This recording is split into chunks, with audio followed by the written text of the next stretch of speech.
Good afternoon. I am Karen Cassidy, Assistant Commissioner of the Department of Finance and Treasurer for the City of New York.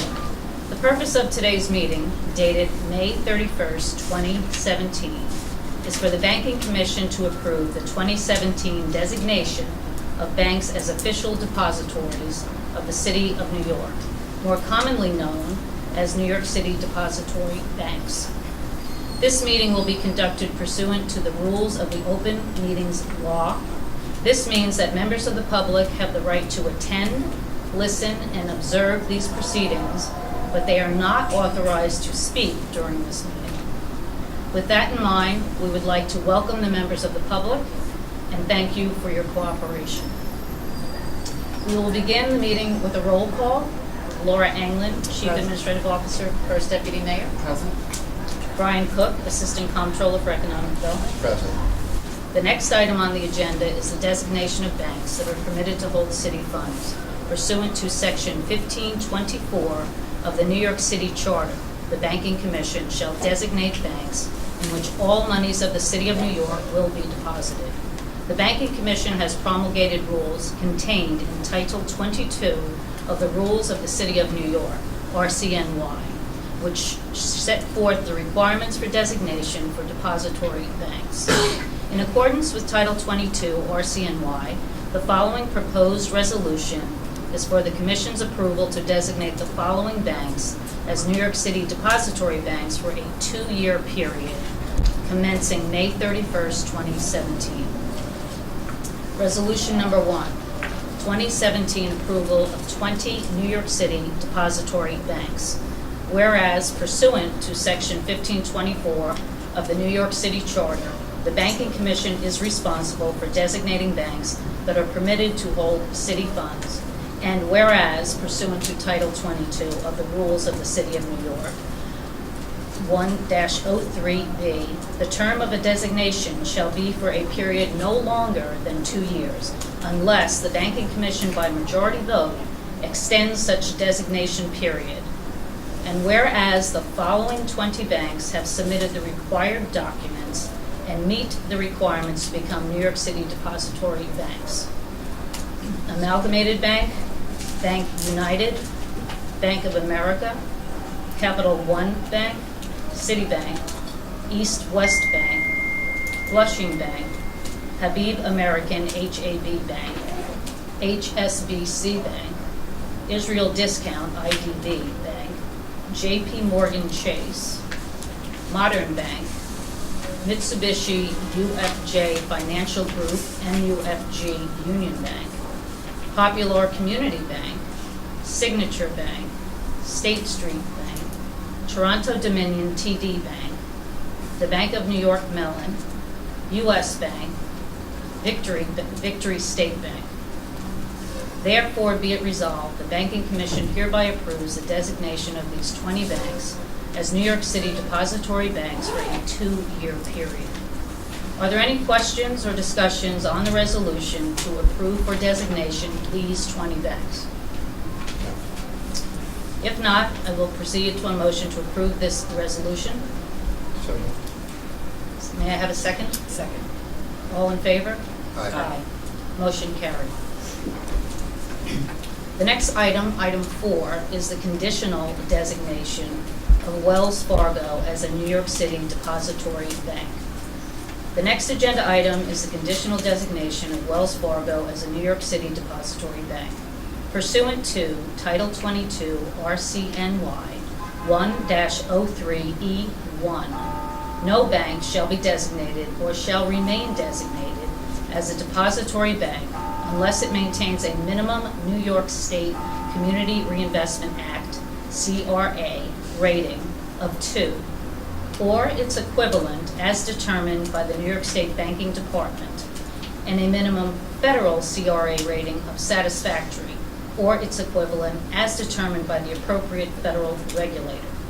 In connection with the review of Wells Fargo's 2017 designation application, NYC Banking Commission staff reviewed Wells Fargo's most recent federal and New York State CRA examination reports and CRA ratings.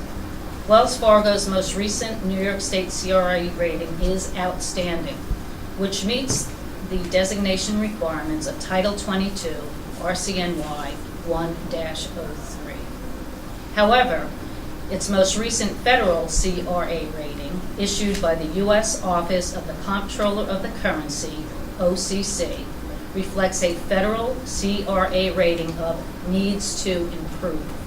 Wells Fargo's federal CRA rating of needs to improve does not meet the minimum federal CRA rating of satisfactory or its equivalent. Therefore, it does not meet the requirements for designation. Title 22 RCNY 1-03 F1 authorizes the Banking Commission to designate as a city depository a bank that does not meet the requirements for designation of city monies where, in its discretion, the deposit of such monies in such bank is necessary to obtain essential services that are not reasonably obtainable elsewhere. For the reasons described below, the Banking Commission is exercising its discretion pursuant to this provision, known as the necessity exception, to conditionally designate Wells Fargo Bank. The Banking Commission is exercising its discretion to conditionally designate Wells Fargo because Wells Fargo is heavily embedded in the architecture of the finances of the City of New York. The New York City Department of Finance has existing contracts with Wells Fargo for depository bank services related to processing and collection of New York City tax revenues and cash disbursements.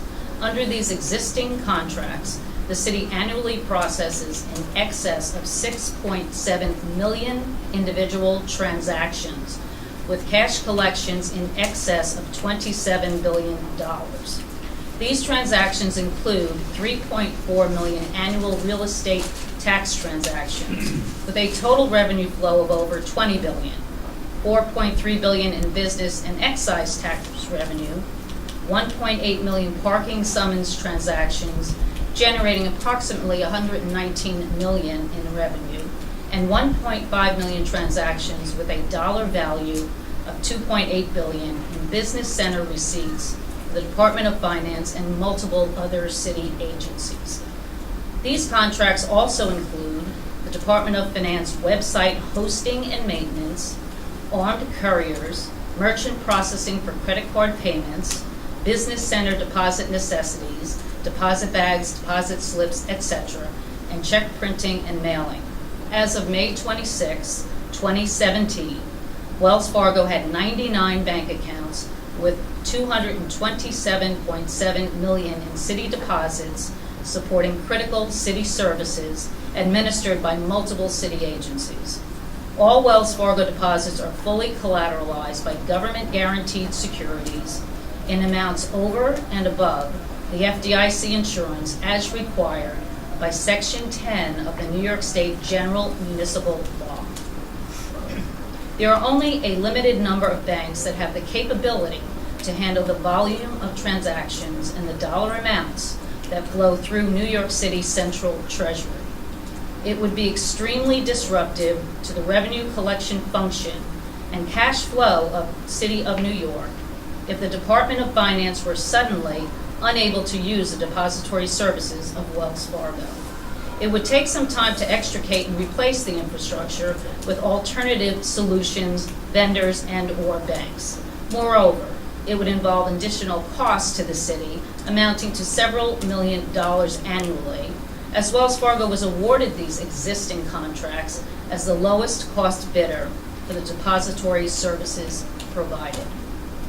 Given the critical and essential nature of the services provided by Wells Fargo to the Department of Finance and the City of New York, there would be an immediate disruption to the cash flow of the city if the Banking Commission did not act under the necessity exception to conditionally designate Wells Fargo. As a result, the Banking Commission is invoking its discretion under Title 22 to conditionally designate Wells Fargo as a New York City depository bank. Are there any questions or discussions on the following resolution to invoke the necessity exception to conditionally approve Wells Fargo's designation. I have a statement from the comptroller and a personal statement as well. Proceed. From a statement by the New York City comptroller, Scott Evans. What happened at Wells Fargo was a fraud, and there must be consequences for wrongful behavior. We need to send a message to this bank and the broader industry that ethics matter. Public trust is a must. Accountability is non-negotiable, and today's vote will send just that message. According to the Consumer Financial Protections Bureau from 2011 to 2016, Wells Fargo secretly, without consumer consent, opened 1.5 million unauthorized deposit accounts for existing customers. They submitted applications for over 500,000 credit cards in consumer names using personal information. They enrolled Americans in online banking services they did not request, and they ordered and activated debit cards unbeknownst to consumers. The problem was not that the fraudulent accounts went undetected. The problem was that the management and the board failed to recognize that the unethical behavior was systematic. It wasn't a few bad apples. It was a widespread fraud resulting from perverse incentives imposed by management. After the scandal came to light, working with Mayor de Blasio and New York City's pension trustees, we demanded that the company claw back tens of millions of dollars in executive pay. And weeks later, thanks to our work, $60 million in pay was stripped from company leadership. Further, the board of directors terminated the employment of the CEO and other executives and conducted an independent investigation into underlying causes of the problems. Unfortunately, the board's actions have all been reactive instead of proactive.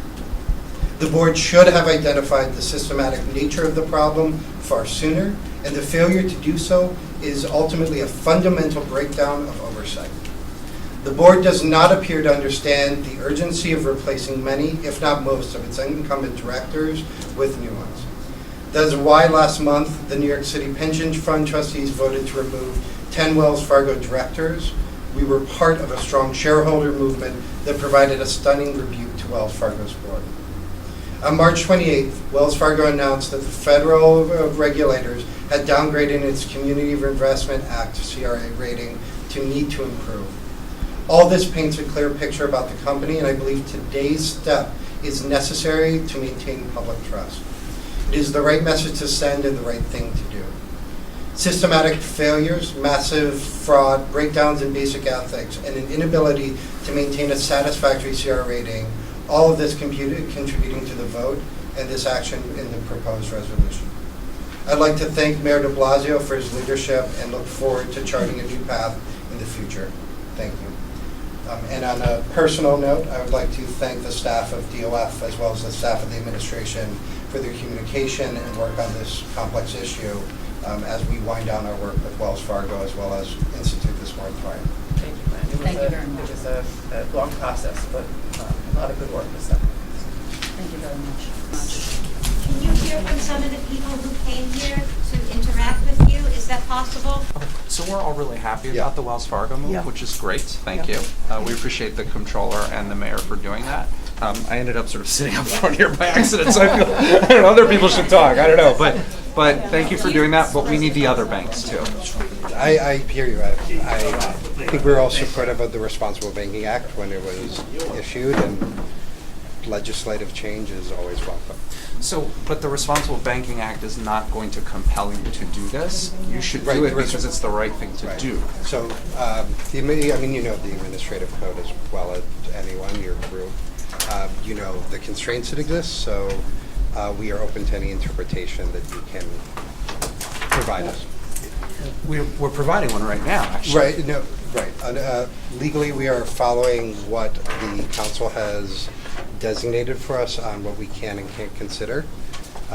So I will say we took action that we could against Wells Fargo. We've done the same on the pension side. We've taken the action we can pursuant to the fiduciary laws it put out for ERISA contracts when considering ESG issues. So we continue to support you on this. Does the city have a fiduciary responsibility to divest from banks causing climate change? All right. So, and I will just say, there are multiple laws that we have to follow. Pension funds are subject to the fiduciary laws put out by the federal government on ESG issues. People can research that. It's through the Department of Labor. There was a resolution in 2015, the resolution number 1 of 2015, which dictates how and why when a pension fund can disinvest. And for the city funds, there are very specific rules we have to follow pursuant to the way the council and has not only written what qualifies as a designated bank, but what we can consider a designated bank. So the action here today was based on those.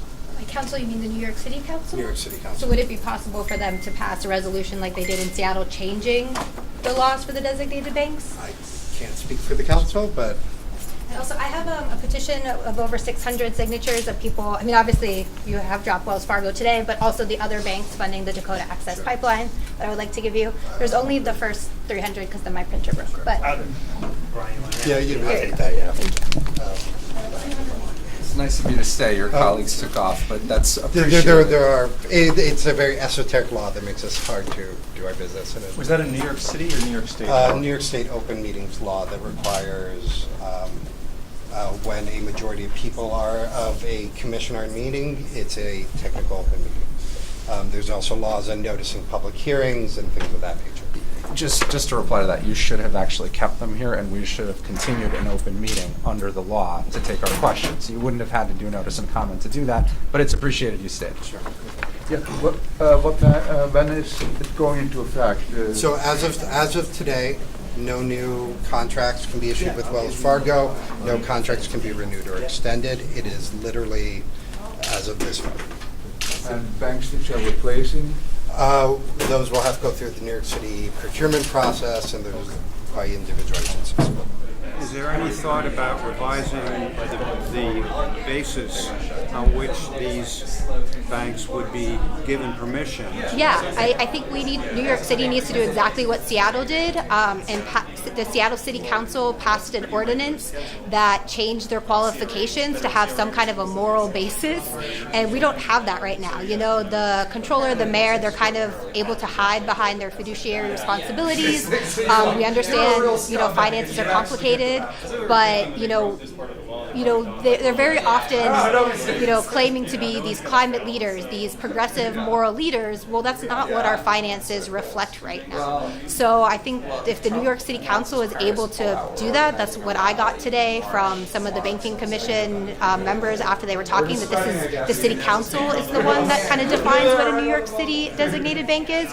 New York City Council definitely needs to give the Banking Commission the ability to drop a bank because they're financing immoral, racist, climate disaster projects. Our survival depends on it. So I'm sure they can figure out a legal way to do that if the survival of New York City and millions of people who, depend on the water supply that the Dakota Access Pipeline threatens. So when do you think this would be introduced into the city council? Are there efforts right now to do that?